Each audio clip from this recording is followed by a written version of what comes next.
How old is civilization?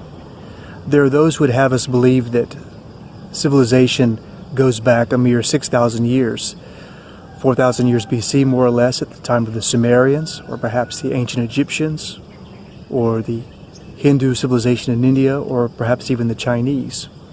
But the reality is that civilization is much, much older than that. In fact, civilization last ended, not began, nearly 12,000 years ago. Worldwide civilization wiped off the face of the map in a day and a night. What happened? What kind of cataclysm could have eradicated a civilization so completely that it had to start over again? We're going to find out right now.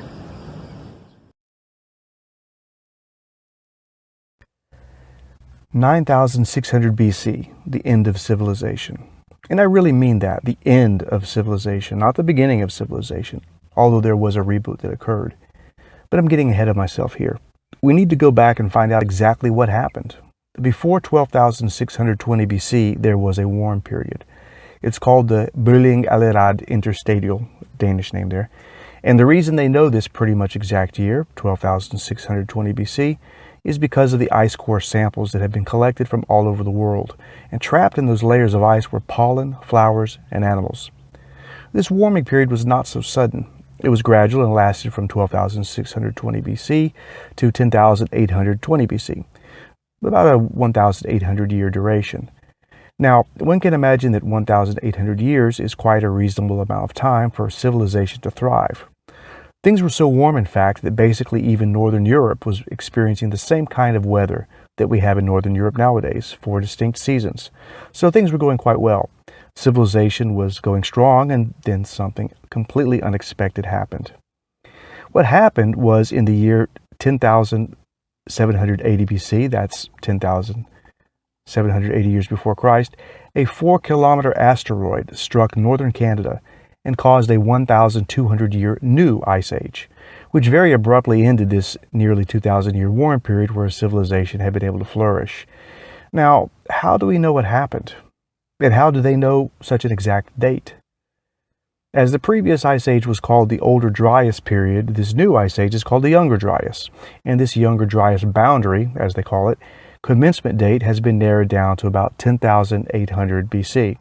Because as per findings published by the Younger Dryas Impact Research Team, this was officially published in October 2007 for the Proceedings of the National Academy of Science, the PNAS. These findings were subsequently reiterated independently. Apparently, the event happened on a global scale. In synchronicity and in the researchers' words, in the blink of an eye as opposed to gradually. So how do we know that it was a worldwide event and that it was an asteroid? Its fingerprint is marked by a layer of soot and ash, which they call the black mat, which is spread across vast areas of the Earth and marked by the same type of impact proxies, as they call it. And those impact proxies, which are the telltale signs of a meteor strike, are iridium, carbon microspherules, shocked quartz, nanodiamonds, melt glass, and etc. The same kind of event that had wiped out the dinosaurs 65 million years previously, the KT event. The trajectory of this comet, these comet fragments, was from the northwest to the southeast, and once again it struck northern Canada. So what happened? Why did this cause an ice age? Upon impact, the generated heat and the kinetic energy melted vast amounts of ice from the North American ice cap into the Atlantic Ocean, and this flooded the Atlantic. It occurred that a huge influx of flooded fresh water disrupted this temperature and the salinity of the Atlantic Ocean's warming mechanism, which we call the Gulf Stream, which is a key element of the central heating system of the entire planet. Of course, this new ice age was very impactful. It surely caused mass migrations to warmer areas and changed hunting and migration habits and agricultural problems because of losing farmland, etc. And it also caused a lot of desertification because a lot of the fresh water was locked up in ice. However, it was worse in some parts of the planet than others, of course. Now, once again, Northern Europe was more profoundly impacted, and places like the Middle East and North Central Africa especially were not quite so hard hit, and they were able to continue life somewhat normally. And we know this because there is evidence of civilization that continued to exist in this period, a fascinating topic in itself, but a bit beyond the scope of this particular episode to get into many details of these civilizations. That topic will be addressed in a couple of episodes forthcoming. But suffice to say that civilizations did continue, and things were able to go on for approximately another 1,200 years. And this too abruptly ended by another disaster. In fact, this next disaster would happen literally in the blink of an eye and would be much more devastating than another mini ice age. It would eradicate civilization itself. In 9600 BC, according to renowned Cambridge astrophysicist Sir Fred Hoyle, the professor of astronomy at Cambridge University, a meteor fragment or comet struck the ocean, possibly the Indian Ocean, and set a tidal wave and a huge cloud of vapor into the atmosphere. Now, this resulted in a shroud greenhouse effect, which basically ended the Younger Dryas Ice Age, or mini ice age, which had lasted for 1,200 years. So the resulting soaring temperature melted the ice caps rapidly and caused a pulse of rapidly rising seawater, which is known by geologists nowadays as meltwater pulse 1b. Interestingly, this date of 9600 BC was corroborated independently through other research.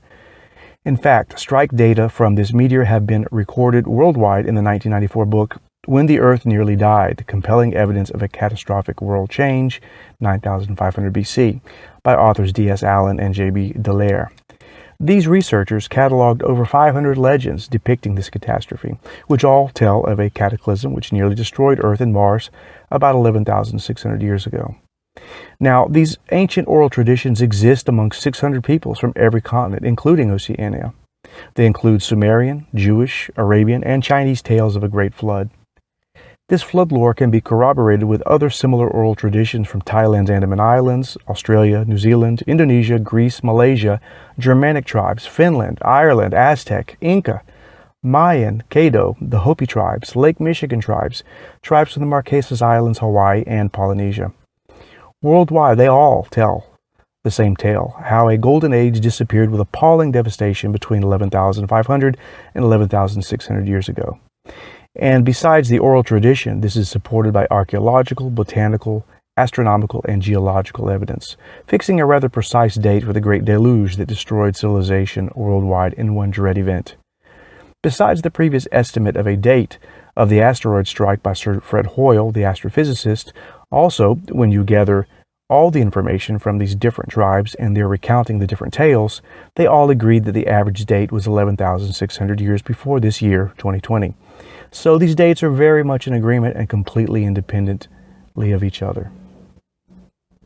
We've seen the folkloric, astronomical, and climactic evidence that proves the Great Flood did indeed occur, an event so catastrophic that even 11,600 years later, the cultures of every part of our planet agrees on its date, cause, and devastating aftermath.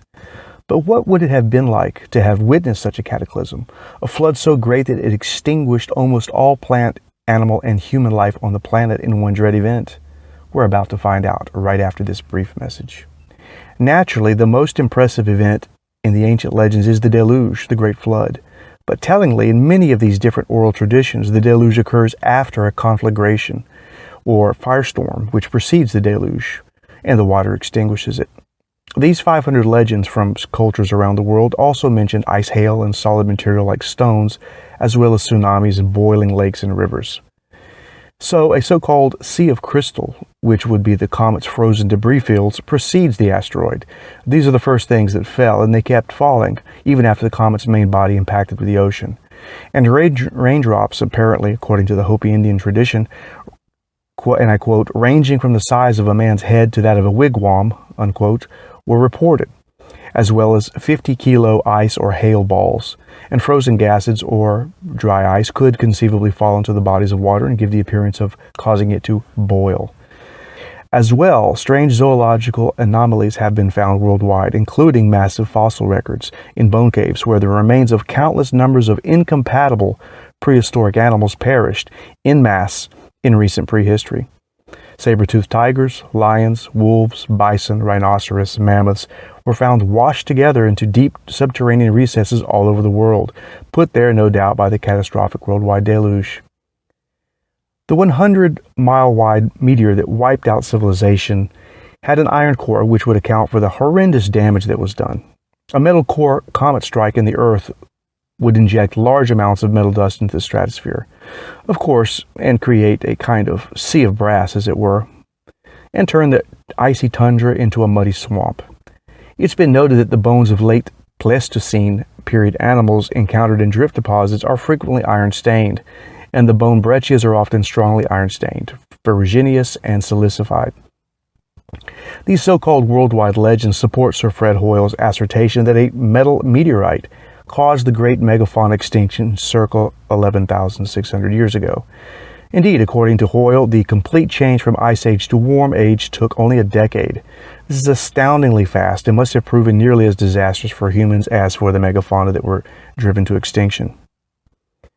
As the story of the flood exists among virtually all the peoples of the ancient world and continues as folklore until today, all across the earth, it's clear that many of these have their own version of a great hero who survived the flood and restarted civilization afterwards.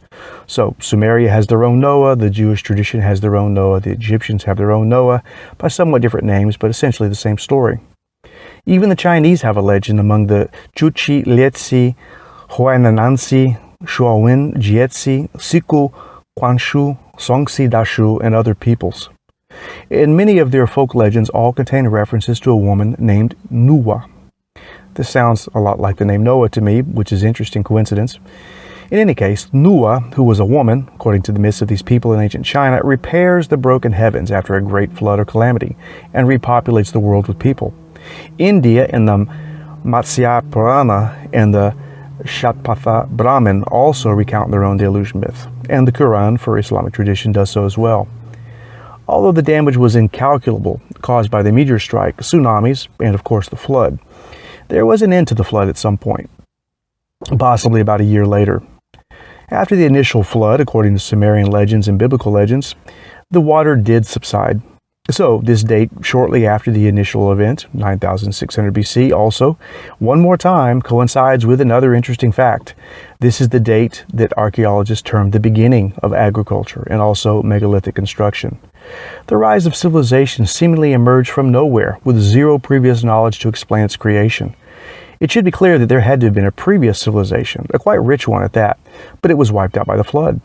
The new civilization that sprang up literally right after the annihilation of the previous one must surely have been a transfer of technology by a few fortunate and learned survivors who inserted their collapsed civilization into the ragtag band of hunter-gatherers who had similarly survived the deluge.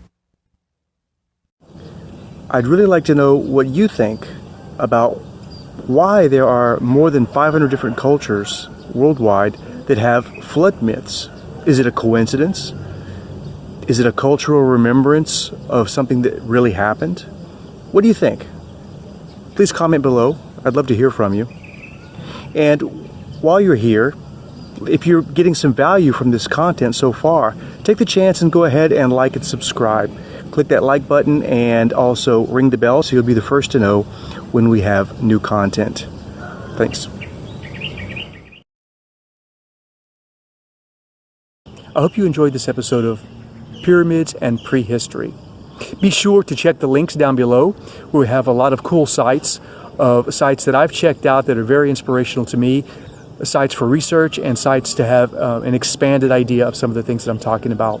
Quite a few interesting archaeologists, writers, and researchers.